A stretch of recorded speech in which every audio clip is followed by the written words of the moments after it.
Boa tarde, meu nome é Aline, eu sou de Pernambuco. Eu gostaria de perguntar à mesa sobre o leite de soja, no sentido de que hoje, praticamente, a gente não tem mais soja que não seja transgênica. Isso, então, quando se coloca o leite de soja, tonifica o tido baço. Essa história da soja ser transgênica, desse processo de produção que a gente não sabe mais, que leite de soja que a gente vai passar para os pacientes, isso vai interferir? Então, eu queria que algum dos três comentasse sobre essa história da soja transgênica, se isso vai ser maléfico, é melhor o leite de soja transgênico do que o leite de vaca, ou é melhor nenhum nem outro?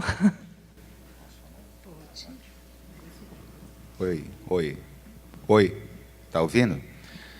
Olha, a questão da soja transgênica, isso aí, não sei se a gente não sabe muito dizer se é verdade ou se é mentira, mas em algumas plantações de soja transgênica foi detectado presença de animais silvestres, tá? Então, uma das coisas que se supõe é que a semente transgênica usa muito menos agrotóxico. Então, que seria uma soja até mais saudável do que a soja que é no sistema de produção intensivo, onde é um dos produtos que mais se utilizam de agrotóxico.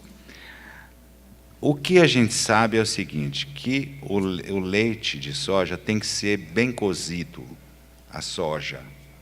Você não pode fazer aquele leite só de espremer o grão, entendeu? Porque se você cozinha bem, parte, né, dessas substâncias são eliminadas durante o cozimento. Eu não sei se os colegas têm mais alguma coisa a colocar.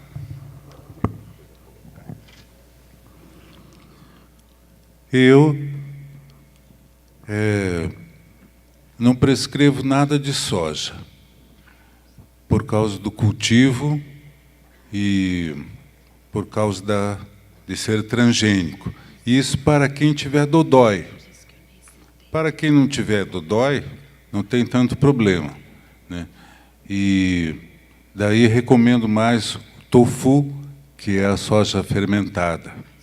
Isso que eu uso. Agora, leite de soja, eu vejo que as pessoas fazem com a soja crua, só hidratada e batida, e coada, não é nem cozida, né?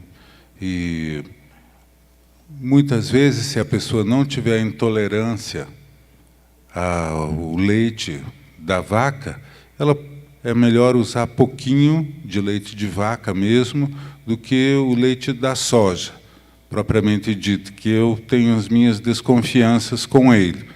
E também quero dizer que o leite de soja misturado com frutas, na minha experiência, esses produtos que tem por aí, industrializados, é péssimo, né?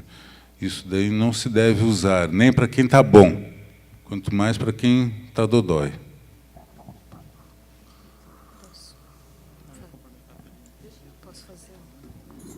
Vou ser breve. A soja e o milho brasileiros são todos transgênicos, infelizmente. Então, a gente fica... Quer dizer, do ponto de vista alimentar, está muito difícil. A gente fica o tempo todo tentando encontrar o que é menos pior, né? A questão do transgênico não tem também... assim, a gente não tem nada que afirme as consequências. Vão ser vistos daqui a 2 gerações, a gente já vai saber mais ou menos o que acontece com esse consumo. Lá no Nordeste se usa muito milho, então a gente não sabe como vai ser. A soja, dentro porque existem vários olhares sobre a dietoterapia. Na linha que eu trabalho, a soja, inclusive no Oriente, a soja é consumida apenas em seus produtos fermentados, porque ela é excessivamente proteica. Proteína demais gera acidez sanguínea. Então, a gente tem que pesar o tempo todo prós e contra. O leite de vaca, além de extremamente fermentativo, mucogênico, produtor de várias alergias de pele, de respiração e tal, ele entope tudo. E, além disso, tudo que vem adicionado a esse leite no processo industrial, tudo que foi dado a esse gado antes de produzir o leite, né? Pesticidas, carrapaticidas e tal. Então, é muita coisa para se pesar para escolher usar um outro leite.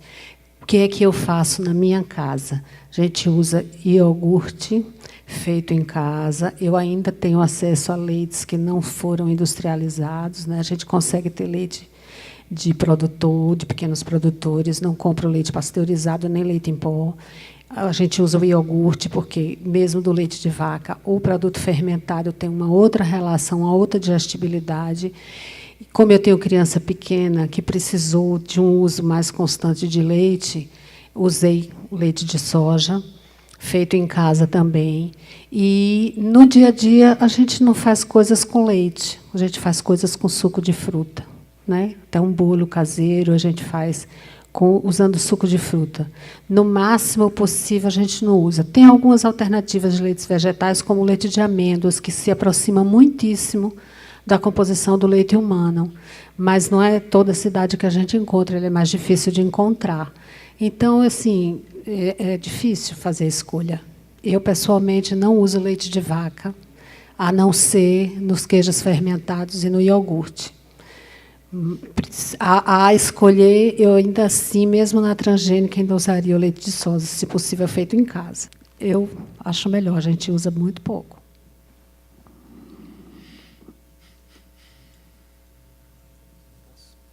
Boa tarde, meu nome é Diogo, eu sou da Medicina da Unesp. Eu tenho algumas perguntas para fazer. A primeira é, se o azeite frito é prejudicial à saúde? Se o quê? Azeite frito. Azeite frito, fermentado. Quer falar, não?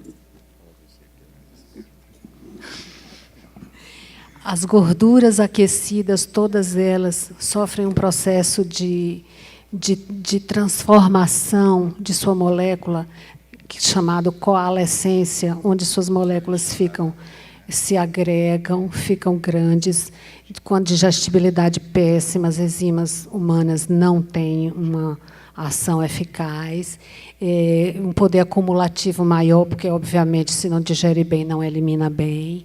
E isso também traz acidez. No caso do azeite de oliva, em especial, é o mais nutritivo dos óleos e de uso medicinal também superior aos outros. Porém, sofrendo aquecimento que chegue à fervura, lá em torno de 120, 140 graus, não lembro bem, ele, além da acroleína, ele libera uma outra substância, que eu não lembro o nome agora, que é mais tóxico, ele se torna mais tóxico do que os outros óleos vegetais. Então, assim, a fritura e os refogados devem ser evitados.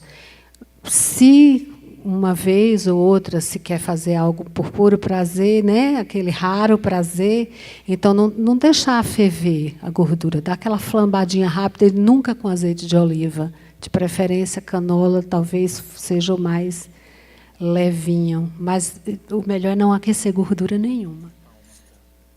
Sim, o óleo de palma também, como o de canola, tá entre os melhores. Mas, assim, não aquecer gorduras. A gordura ela pode ser acrescentada e é nutricionalmente bem interessante depois que a comida está pronta, após o cozimento. Está fervendo, né? Desliga o fogo, põe um fiozinho de óleo, até do azeite mesmo, abafa, fogo desligado. Eu também queria perguntar por que a proteína, o excesso de proteína no sangue, deixa ele ácido, se ele libera amina, por exemplo. As próprias aminas levam a um pH mais ácido. A proteína ela pode ser comparada a tijolinhos de construção. Então, um organismo adulto, principalmente, ele precisa de proteína para substituições, para manutenção, mas ele não está mais crescendo. Então, a proteína tem que ser moderada, tudo tem que ser moderado, né? Todo excesso é prejudicial. No caso da proteína, o excesso, e principalmente mistura de proteínas, a proteína animal que tem uma digestão mais lenta, várias proteínas juntas, elas sofrem degradação. E o excesso também sofre degradação. A gente não dá conta de digerir tudo. E o que é que acontece? A degradação é uma palavra bonita para apodrecimento. O resultado final é a acidez. A acidez predispõe e vulnerabiliza as doenças inflamatórias. A inflamação é precursora também do câncer, né, que foi o meu tema. Entendi. Última pergunta. Eu não entendi direito a analogia que fala que a batata da perna é o nosso segundo coração. Acho que fui eu que falei sobre isso. Oi, é isso mesmo. Batata da perna é o nosso segundo coração, é ele quem promove o retorno do sangue. E por isso que andar ajuda o nosso coração original a não fazer tanto esforço para manter todos os líquidos circulando. Oi, boa noite. Meu nome é Raquel, sou daqui de São Paulo. Eu gostaria de saber um pouquinho a respeito da experiência que vocês têm com o uso de algumas substâncias que estão sendo bem recomendadas hoje em dia, como a espirulina, a clorela, a maca, a semente de chia, o amaranto. Gostaria que vocês comentassem um pouquinho a respeito da experiência de vocês, por favor.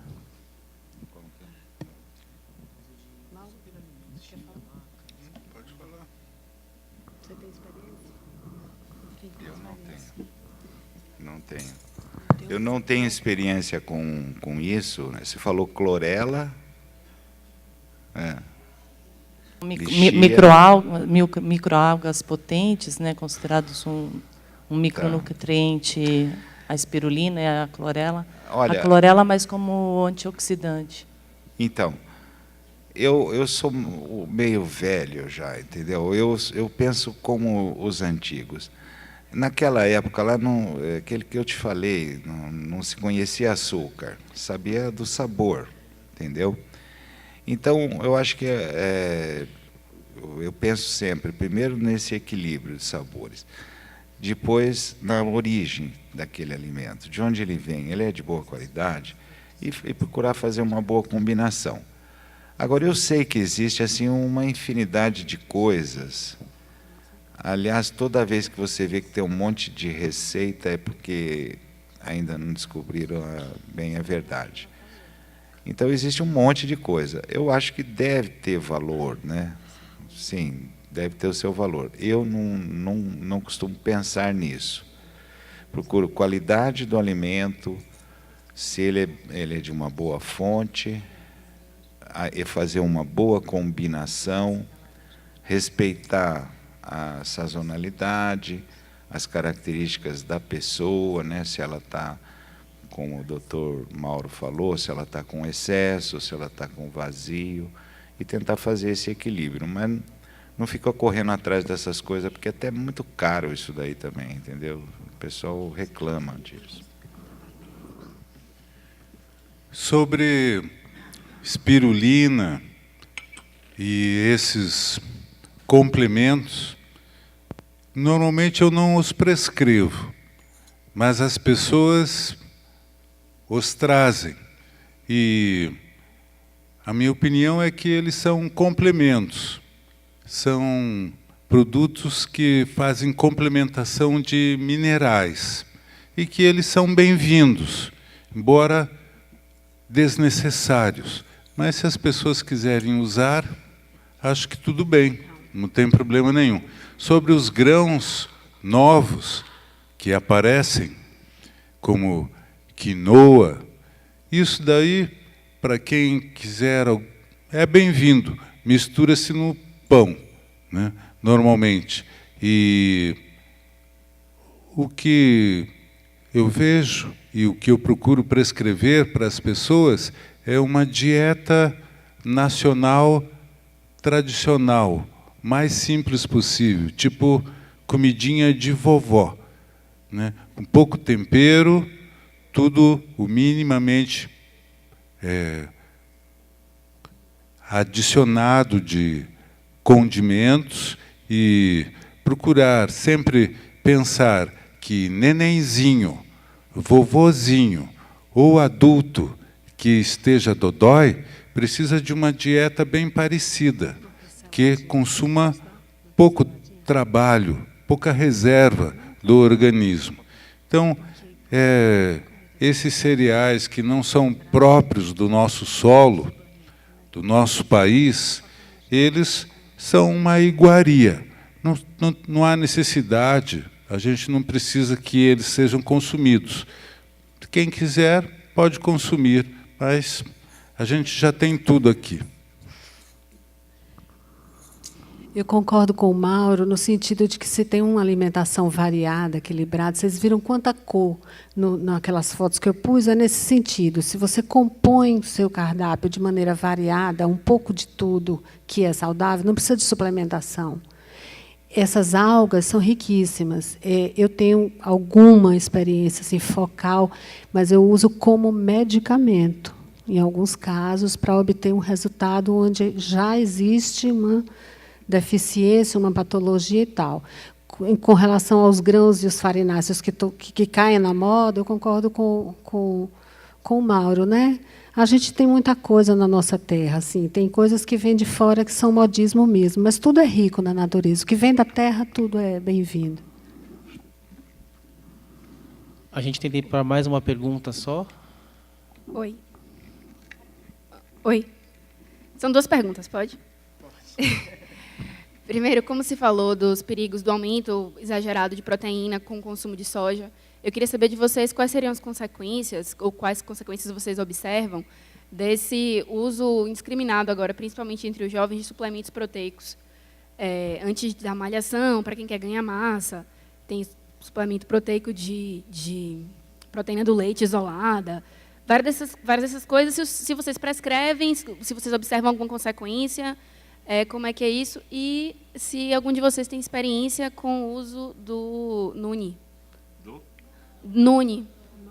É o Noni que fala, principalmente em relação às propriedades anticancerígenas, porque é uma coisa que eu ouço falar, mas nunca vi nada muito certo. Então, são essas 2. Deixa eu responder sobre a proteína, que fui eu que falei no assunto. Sobre o Noni, eu não tenho experiência, não. Sobre as proteínas, assim, já tive algumas procuras de pessoas que usaram suplementos proteicos por conta de academia e tal, né? Então, estão buscando o crescimento tecidual, porque a proteína ela serve muito para isso. Mas, assim, às vezes, por ser uma coisa excessiva, realmente tem consequências. Então, assim, reações alérgicas, fermentação, problemas de pele, crescimento excessivo de tecidos como cabelo, queda de cabelo, porque, né, tudo em excesso, né? Sintomas de excesso. Aí a gente vê na prática e a gente tira a suplementação. O pessoal de academia recomenda muito, né? Suplementos, uso excessivo de ovos também, da albumina. Aí a gente vê alergia, principalmente alergias, problemas de pele. Aí tira e vê que faz diferença. Esse pessoal que é malhador, assim, eles, toda vez que estão malhando, eles liberam muita endorfina, tá certo? E isso dá um prazer, assim, coisas. A pessoa, quando não vai, até fica mal-humorada, etc., né? Então, eu acho que esse pessoal que usa essas coisas aí, eles agridem muito o fígado, tá? Porque vai gerar fogo, tá? Então, o fogo, ou seja, o objetivo do fogo qual é? É queimar a floresta, não é isso? Não? O objetivo do fogo é esse. Então, você pode ver que esse pessoal, ele não pode parar de fazer exercício, entendeu? Se ele parar de fazer exercício, desculpa a palavra, fudeu, entendeu? Porque aí, o que acontece? O cara começa, ele lesa tanto o baço dele, que aí ele começa a engordar muito. Então, ele fica desesperado. Pega esses superatletas aí, é difícil você ver um atleta que vive em competição, etc., quando ele se aposenta, ele engorda. engorda, é difícil. Você vê um outro aí que é exceção, tal, que não engordou, tal, mas a maioria engorda porque lesa o baço, entendeu? Gera muito fogo. E ainda tem uns agora que eles falam que é que esquenta mais ainda o desgraçado. Então, aí agride demais energeticamente, entendeu?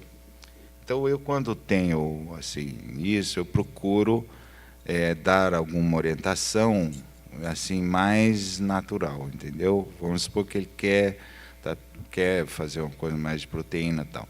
Então, assim, essas coisas tipo sopa sagrada, essas coisas assim, você entendeu? Eu tenho bastante cardápio assim disso, né? Mas assim, eu dou uma orientada para a pessoa, olha, coma mais isso, tal, então, em vez de comer essas coisas assim, entendeu? Infelizmente, tem que encerrar. Agradeço muito as apresentações, foram todas muito boas. Obrigado.